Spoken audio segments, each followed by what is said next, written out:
অরাজনৈতিক পরিচয়ে বেড়ে উঠেছি। তাদের কাছে বেগম জিয়া একটি ইতিহাসের নাম। খারাপ লাগতেছে, তাকে দেখা সৌভাগ্য হলে ভালো হতো, কিন্তু মেয়ে হিসাবে উনি ফেনীর বিভিন্ন উন্নয়ন কর্মকাণ্ডে আমাদেরকে সহযোগিতা করতো। ফুলগাজী তো ওনার বাড়ি কাজ করতে তাও দেখছিলাম না। খালেদা জিয়াকে হারিয়ে আমাদের মনে হয়েছে আমরা আমাদের মাকে হারিয়েছি। আজ 31 ডিসেম্বর 2025, একটু পরেই বেগম খালেদা জিয়ার জানাজার নামাজ সম্পূর্ণ হবে। ফেনীতে সাধারণ মানুষ তাকে নিয়ে কি মন্তব্য করছে সেটি আমরা শোনাবো আপনাদেরকে। চলুন। আচ্ছা, কষ্ট আমরা হেনি জেলাতে আমরা কষ্ট, সবাই কষ্ট ভাই। ওই প্রধানমন্ত্রী যাওয়ানে খালেদা জিয়া যাওয়ানে গা আমরা খুব কষ্ট পাই। খুব খারাপ লাগতেছে। খালেদা জিয়ার দেখেছি যে আরো 30 বছর আগে দেখা হয়েছে, যে দেখছি ভালো আছে খুব। আমাকে কিছু সহযোগিতা করছে, যে ওই আপনার নোয়াখালী সৌমনি হুরু বাজার ওখানে দেখেছিলেন যে ওখানে দেখেছি খুব ভালো আছিল, যে আমাকে চাইল ডাল দিছে, আবার ফিনাল লঙ্গি টঙ্গি দিছে, যে খুব ভালো দেখছে। হেলাতে আর দেখি না। আমি অনেক শোকাহত উনি মারা যাওয়ার কারণে। আমি চেয়েছিলাম ওনাকে দেখার, উনি যেহেতু ফেনীর মেয়ে, কিন্তু ওনাকে দেখার সৌভাগ্য হয়নি। তাও তিনি দেশের জন্য অনেক কিছু করেছেন, আমাদের জন্য অনেক কিছু করেছেন। তাকে দেখার সৌভাগ্য হলে ভালো হতো, কিন্তু তাকে আমরা স্মরণ করি, সারা জীবনে আমরা স্মরণ করব। তার মতো একজন নেত্রীকে আমরা সবসময় সম্মান করব। এই কারণে আমি শোকাহত। আল্লাহ তিনিকে জান্নাতবাসী করুন, আমিন। আসলে যদিও বেগম খালেদা জিয়াকে কোনো সময় সরাসরি দেখি নাই, যেহেতু উনি ফেনীর মেয়ে, ফেনীর গর্ব, এবং কি ফেনীরই ওনার জন্মস্থান। তো আসলে ওনাকে যদি বেঁচে থাকতো তাহলে অনেক সময় দেখার সুযোগ হতো। তবে আমরা ওনার মৃত্যুতে খুব ফেনীবাসী এবং বাংলাদেশবাসী খুব বড়োভাবে শোকাহত। তাও সবসময় ওনার জন্য, ওনার আত্মার মাগফিরাতের জন্য, তার সহপরিবারের জন্য সবসময় ইনশাল্লাহ আমরা দোয়া কামনা করছি, এবং কি ওনার জন্য সবসময় দোয়া রইল। বেগম খালেদা জিয়া তো আসলে ওনার একটি রাজনৈতিক আদর্শ আছে, এর বাইরে ফেনীর মানুষের কাছে আসলে ওনার যে বিষয়টি সেটি অত্যন্ত আবেগের এবং শ্রদ্ধার। রাজনীতি যারা করেন তারা হয়তো ওনাকে বিভিন্নভাবে চিন্তা করেন, দোষগুণ মিলেই তো মানুষ। দেশ পরিচালনার ক্ষেত্রে ওনারও তেমন দোষগুণ থাকতে পারে, কিন্তু আমরা যারা রাজনীতির বাইরের মানুষ বা যারা অরাজনৈতিক পরিচয়ে বেড়ে উঠেছি, তাদের কাছে বেগম জিয়া একটি ইতিহাসের নাম। আমরা যারা 90-এর আগে পরে জন্মগ্রহণ করেছি, আমাদের কাছে বেগম খালেদা জিয়া একটি চমৎকার স্মৃতির নাম।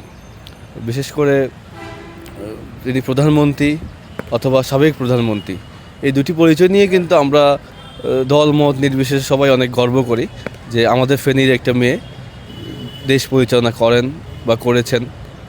তো এটি আমাদের জন্য গর্বের জায়গায় থাকে, এবং সেই জায়গা থেকে আমি মনে করি যে আমার মতো এমন অনেকেই, যারা লাখো মানুষ আছে যারা দল বোঝে না বা দল করে না, ওভাবে রাজনীতি করে না, তারা বেগম জিয়ার এই মৃত্যুতে অত্যন্ত শোকাহত।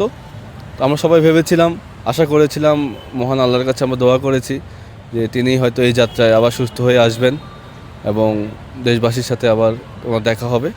হয়নি, ওনার রুহের আত্মার মাগফিরাত কামনা করছি। কাকা, আপনার বাড়ি কোন জায়গায়? আমার বাড়ি রংপুর। রংপুর। আপনি কি জানেন বেগম খালেদা জিয়ার বাড়ি কোথায়? ফেনী ফুলগাজী বাড়ি। আর সবাই না, মগের প্রধানমন্ত্রী ছিল দীর্ঘ টাইম, ইনি মারা গেল, আজ বাদে কাল আমিও মারা যাবো, এরকম একটা শোকের ব্যাপার আছে না, এটা সবারই শোক আছে। কোথায় দেখেছিলেন? আমি এই যে ফুলগাজীতে ওনার বাড়ি কাজ করতে তাও দেখছিলাম না। আপনি কি ওনার বাড়িতে গিয়েছিলেন? হ্যাঁ, ওনার বাড়ি ফুলগাজী, আমি ওখানে কাজ করছিলাম, মানুষের গ্রামে কাজ করছিলাম। ওনার বাড়িতে পাশের গ্রামে কাম করছি, ওখানে গেছিলাম, দেখছি না। আপনি তাহলে তার নিজ বাড়িতে সরাসরি তিনাকে দেখেছেন? হ্যাঁ, নিজ বাড়িতে আমি দেখছি। এটা কত সালের ঘটনা? এটা মনে করেন যে আজ থেকে 20-22 বছর আগে। 20-22 বছর আগে আপনি খালেদা জিয়াকে তার নিজ বাড়িতে সরাসরি হ্যাঁ, দেখেছেন? সরাসরি দেখছি। আপনি ফেনীতে কত বছর? আমি ফেনীতে মোটামুটি 4 বছর। 4 বছর। এর আগে আমি আরও আসছিলাম, তো আমি তখন মাঠে কাম করছিলাম। ও, আপনি রিক্সা বাহন করছেন 4 বছর, এর আগে আপনি অন্য কাজ করতেন? মাঠে কাম করছিলাম। ও আচ্ছা। মাঠের কামের সময় ওনাকে দেখছি আর কি। ও আচ্ছা, তখন আপনি বাড়ি বাড়ি গিয়ে কাজ করতেন? হ্যাঁ, মাঠের কাম করছিলাম। দেখছেন বেগম খালেদা জিয়া ফেনীর মেয়ে, দেশের সাবেক প্রধানমন্ত্রী। সেই ক্ষেত্রে ওনার চলে যাওয়া দেশের অপরিণীয় ক্ষতি, এই ক্ষতি পুষি ওঠার মতো পরিস্থিতি এই মুহূর্তে দেশে নেই। উনি চলে যাওয়াতে আমি গভীরভাবে মর্মাহত। ওনার শোকসন্তপ্ত পরিবারের প্রতি সমবেদনা জ্ঞাপন করছি।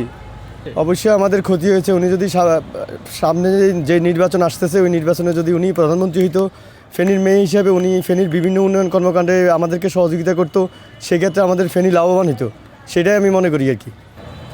ফেনীর মেয়ে খালেদা গর্বের মধ্যে আলাদা। আমরা সবসময় এই চয়নটি আমাদের বুকে ধারণ করেছি। আমরা খালেদা জিয়াকে হারিয়ে আমাদের মনে হয়েছে আমরা আমাদের মাকে হারিয়েছি। কারণ হচ্ছে তিনি ছিলেন একটি ধীরতা এবং সম্মানের প্রতীক। তিনি ওনার জীবন দশায় উনি যে ধীরতা এবং সম্মান ধরে রেখেছেন সেটি আমাদের ফেনীর জন্য গর্বের ছিল এবং থাকবে। আমরা এমন একজন ব্যক্তিকে হারিয়েছি যার জন্য পুরো ফেনীবাসী আজকে কান্না জর্জরিত। আমরা এমন একজন ব্যক্তিকে হারিয়েছি যিনি ছিলেন আমাদের ফেনীর নারী শক্তির প্রতীক। আমরা তার এই মৃত্যুতে গভীর সমবেদনা জানাচ্ছি। আমরা তার আত্মার মাগফিরাত কামনা করছি। আমার বাড়ি নওগাঁ ধামুরহাট। আপনি ফেনীতে কত বছর? আমি এই বন্যার সময় আসছি। আপনি কি জানেন খালেদা জিয়ার বাড়ি কোথায়? আমার বাপের বাড়ি তো এখানে ফেনী। ফেনীতে? হ্যাঁ। আপনার কাছে কেমন লাগছে যে তার এই চলে যাওয়াতে? খারাপ লাগতেছে। আসলে বেগম খালেদা জিয়া আমাদের ফেনীর একজন মানুষ। তিনি ছিলেন একজন অনেক বড় রাজনৈতিক মানুষ। তিনি ফেনীর গর্ব ছিলেন। এখন তার মৃত্যুতে আমরা খুবই শোকাহত। শুধু আমি নয়, পুরো ফেনী মানুষ শোকাহত। তার মতো নারী পেয়ে আমরা খুবই গর্বিত। আসলে তার মৃত্যুটা এইভাবে আমরা এক্সপেকটেশন ছিল না, চলে গিয়েছেন। আমরা আশা করি যেন তিনি কিয়ামতে গিয়ে ভালো কিছু আল্লাহ যেন তাকে মাফ করে দিন, সকল গুনাহ, সে যেন জান্নাতবাসী হয়। আর তাও আশা করি যে তার মতো যেন নারী আমাদের বাংলাদেশে আরও হাজার হাজার উঠে আসুক। এটাই আমাদের কামনা ভবিষ্যতের জন্য।